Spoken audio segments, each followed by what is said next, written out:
Hello friends, learn in short में आपका एक बार फिर से स्वागत है। मेरा नाम है सरस और आप देख रहे हैं लर्न इन शॉर्ट। फ्रेंड्स, ये वीडियो मैं आपको कुछ ईवीएस से रिलेटेड एनसीईआरटी समरी का कुछ आपको टॉपिक दे रही हूँ।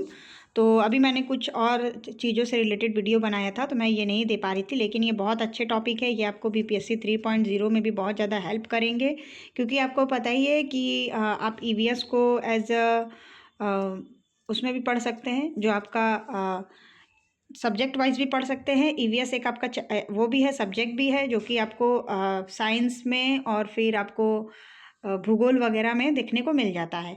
और भूगोल में आपका डीपली होता है ये सारी चीज़ें, और ईवीएस में थोड़ा सा फिल्टर्ड करके होता है। तो चलिए हम लोग पढ़ लेते हैं। पिछले वीडियो में हम लोगों ने पढ़ा था जैव विविधता संरक्षण के बारे में। आज हम लोग पढ़ लेते हैं पर्यावरणीय प्रदूषण के बारे में। इसमें से एक क्वेश्चन आपका बीपीएससी में आया था, मैं आपको आगे भी बताऊंगी। तो पर्यावरणीय प्रदूषण क्या है? स्टार्टिंग का बहुत नॉर्मल वो है, जो हम लोग हमेशा से पढ़ते आए हैं बचपन से। तो पर्यावरण प्रदूषण मानवीय क्रियाकलापों के अवशिष्ट उत्पादों से मुक्त द्रव व ऊर्जा का परिणाम है। प्रदूषण के अनेक प्रकार है। आपको पता ही है कि हम लोग ही अलग अलग तरीके के क्रियाकलाप करते हैं, उससे जो अपशिष्ट उत्पाद होता है उसी से क्या होता है कि हमारा पर्यावरण प्रदूषण होता है। ये हम लोग बचपन से पढ़ते हुए आ रहे हैं। प्रदूषण के अनेक प्रकार हैं। प्रदूषकों के परिवहित व विसरित होने के माध्यम के आधार पर प्रदूषण को 4 भागों में बांटा गया है, वर्गीकृत किया गया है। जल प्रदूषण, वायु प्रदूषण, ये सारी चीज़ें हमें पता ही है। भू प्रदूषण और ध्वनि प्रदूषण। देखिए यहाँ पे इंपॉर्टेंट है आपका जल गुणवत्ता मानक के बारे में हम लोग पढ़ लेते हैं आगे। जल की गुणवत्ता का निर्धारण करने हेतु कई मानक प्रयोग किए गए हैं। जल के नमूनों की इन मानकों के अनुसार जांच की जाती है, जिससे उपयोगिता को सुनिश्चित किया जाता है। घुली ऑक्सीजन, डिजॉल्व ऑक्सीजन, डीओ। और देखिए ये क्या है कि इसमें जो जल प्रदूषण, वायु प्रदूषण, ध्वनि प्रदूषण, ये सारी चीज़ों का डीपली नहीं दिया गया, क्योंकि ये तो आप बचपन से ही पढ़ते हुए आ रहे हैं। तो उसके बाद आपको ये जल गुणवत्ता मानक के बारे में पढ़ लेना है। ये आपसे पेपर में, हर तरीके के पेपर में पूछा जाता है। और इसके अंदर हम लोग पढ़ लेते हैं जल्दी जल्दी। घुली ऑक्सीजन जो होता है आपका डीओ, यह मानक किसी जल स्रोत के जल में घुली ऑक्सीजन मात्रा को दर्शाता है। घुली ऑक्सीजन की उच्च मात्रा का अर्थ जल की अच्छी गुणवत्ता है। घुली ऑक्सीजन का निम्न सांद्रण जल के भीतर जैविक अपशिष्ट प्रदूषण को व्यक्त करते हैं। उसके बाद सुपोषण, यह एक प्रक्रिया है जिसके अंतर्गत जब जल में अधिक मात्रा में अवशिष्ट प्रवाहित होते हैं तो जलीय निकायों में बड़ी तीव्रता से पोषक तत्वों में वृद्धि होती है, जिसके कारण जलीय सूक्ष्म जीवों, पादप प्लस जंतु की संख्या में वृद्धि होती है। पादप, पलवक और शैवालों के बहुत अधिक और अचानक वृद्धि से पानी का रंग परिवर्तित हो जाता है। यह शैवाल प्रस्फुज या सुपोषण कहलाता है। और जल अपारदर्शी होता है तथा ऑक्सीजन की कमी हो जाती है, जिसके कारण मछलियाँ मरने लगती है। तो ये सारी चीज़ें हैं। कभी ऐसे क्वेश्चन आपसे पूछा जा सकता है कि मछलियों के मरने का कारण क्या हो सकता है? तो जल में तो ऑक्सीजन की कमी के कारण मछलियाँ मर जाती हैं, जैविक मर जाती हैं। और पॉइंट 2 है जैविकी ऑक्सीजन मांग, बायोलॉजिकल ऑक्सीजन डिमांड, जिसको बोलते हैं बीओडी। बीओडी के बारे में आपने काफ़ी सुना होगा, भले डीओ के बारे में आप लोगों ने नहीं सुना होगा। बीओडी जब बोलते हैं ना कि जल का बीओडी क्या है, ऐसे बोला जाता है ना, तो वही चीज़ है ये आपका बीओडी। उस ऑक्सीजन का माप है जो जीवाणु जैसे सूक्ष्म जीवों को विविध प्रकार के जैविक पदार्थों के विघटन के लिए, जैसे जल, मल, पादप, पत्तियां, घास की पत्तियां, भोजन अपशिष्ट के विघटन में प्रयुक्त होने वाली। यदि जल के स्रोत के भीतर जैविक अपशिष्टों की मात्रा अधिक होती है तो जीवाणु अधिक संख्या में होते हैं, वो ऑक्सीजन का प्रयोग करेंगे। इस प्रकार की प्रदूषित दशाओं को ऑक्सीजन की मांग अधिक होगी। इस प्रकार का बीओडी मान उच्च होगा। बीओडी के उच्च स्तरों के होने पर जल के भीतर घुली ऑक्सीजन टीओ के स्तर को कम हो जाती है।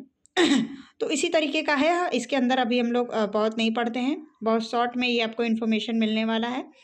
और बाकी तीसरा है रासायनिक ऑक्सीजन मांग, केमिकल ऑक्सीजन डिमांड, सीओडी।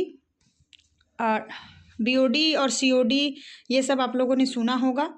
उसके बाद सर्वाधिक संभाव्य संख्या, मोस्ट प्रोबेबल नंबर, एमपीएन, संपूर्ण घुले ठोस, ये सारी चीज़ें हैं। ये आपका जल का गुणवत्ता मानक है। ये उतना ज़्यादा तो इसमें बहुत ज़्यादा डीपली में तो इतना नहीं पूछा जाता है।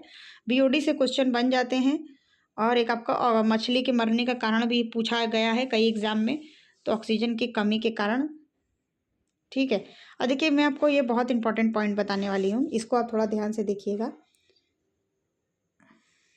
देखिए ये वाला जो है, ये लाइन, ये पूछा गया था बीपीएससी 3.0 के पीआरटी में, ये पूछा गया था कि वायु प्रदूषण के लिए कौन कौन कारक है। देखिए इसमें तो काफ़ी है, sulphur dioxide, nitrogen oxide, carbon monoxide और हाइड्रोकार्बन और अमोनिया, सीसा, एल्ड्रेहाइड्स, एम्बेस्टीज व बेरिलियम।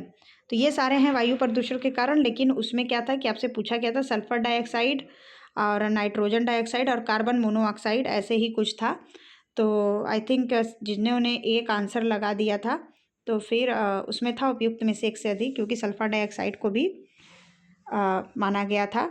उसके बाद ये देखिए, ये इम्पॉर्टेंट है। उसके बाद जल प्रदूषण के बारे में, इसके स्रोत है कुछ वायु प्रदूषण के स्रोत है कोयला, पेट्रोल, डीजल दहन, ये सारी चीज़ें, ठोस कचरा निपटान, ये सारी चीज़ें क्या करती हैं, प्रदूषण के प्रमुख स्रोत हैं। और जल प्रदूषण है बदबू, घुलित व निलंबित ठोस कण, अमोनिया व यूरिया नाइट्रेट, नाइट्रासाइड, क्लोराइड, फ्लोराइड, कार्बोनेट्स, तेल एवं ग्रीस। जल में आप जान ही रहे हैं, जो कई चिकनाइयों के सामान पड़ जाते हैं तो उससे भी जल प्रदूषण हो जाता है। कीटनाशकों व पीड़कनाशी के अवशेष, टैनिक, कोलीफॉर, सल्फेट एवं सल्फाइड, ये सारी चीज़ें हैं। तो उसके बाद भू प्रदूषण, मानव व पशु मल, विषाणु, जीवाणु, रोगवाहक, ये सारी चीज़ें को मतलब इसमें पूछा गया है कि प्रदूषण का वर्गीकरण और प्रदूषण के प्रकार और कौन से उसके कारक है। ध्वनि प्रदूषण आपको पता ही है, सहन क्षमता से अधिक ऊंची ध्वनि का उच्च स्तर, वायुयान, मोटर वाहन, यही सारी चीज़ें हैं। तो फ्रेंड्स इसमें आपका देखिए एक क्वेश्चन, दो क्वेश्चन आप समझ सकते हैं कि इस चैप्टर से आपका दो क्वेश्चन किसी भी एग्ज़ाम में बन सकता है। एक तो यही कि बीओडी के बारे में 2-3 क्वेश्चन बन सकता है, बीओडी और मछली के मरने का कारण ऑक्सीजन की कमी, ये सारी चीज़ें पूछी जा सकती है। और वायु प्रदूषण और ये सारी चीज़ें ऐसे वायु प्रदूषण से ज़्यादा आ जाता है कि उसके प्रमुख कारण क्या, वायु प्रदूषण के प्रमुख कारण क्या है। तो फ्रेंड्स अब हम लोग मिलेंगे नेक्स्ट चैप्टर में, उसमें भी कुछ इंपॉर्टेंट पॉइंट के बारे में हम लोग बात करेंगे। और फ्रेंड्स बीपीएससी का आपको पता ही है कि 4.0 बहुत जल्दी आने वाला है, तो आप उनका पीवाईक्यू अगर लगाना चाहते हैं तो उससे रिलेटेड भी मैं अब वीडियो बनाऊंगी, जिसमें मैं आपको उसका जो घटना चक्र का पीवाईक्यू है वो बहुत ज़्यादा इंपॉर्टेंट है, तो हम लोग उस पर भी डेली उस पर भी हम लोग बात कर लेंगे फ्रेंड्स। तो फ्रेंड्स इस वीडियो में इतना ही, मिलते हैं नेक्स्ट वीडियो में नए इन्फॉर्मेशन के साथ।